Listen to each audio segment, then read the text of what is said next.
दोस्त नमस्कार, मैं हूं आपकी वंदना, स्वागत करती हूं। और कुछ चैनल इतना बढ़िया रहा थे लोग अपने चैनल पे पहले डालते थे। प्यारा सा चुटकुला नाम यही रहा चैनल पिछला और जबकि हम हमेशा बोलते थे कि हमारा गाना अपन लिखा के किनारवा पिया हेराई गइले ना, नदिया नरवा के किनारवा पिया हेराई गइले ना, सास मोरी हेराई ससुर मोरा हेराई, सास मोरी हेराई ससुर मोरा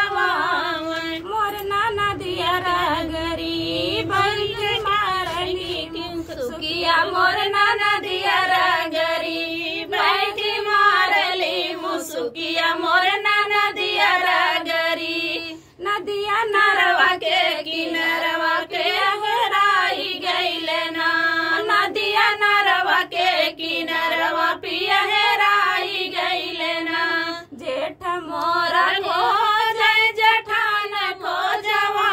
मैं, जेठ मोरा खो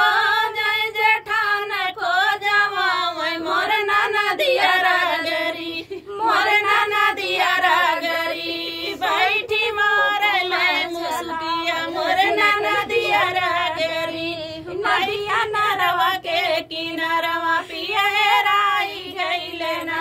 नदिया नरवा के किनारवा पिया हेराई गइले ना, देवर मोरा खो जाए देवरान खो जवा मैं, देवर मोरा खो जाए देवरान खो जवा,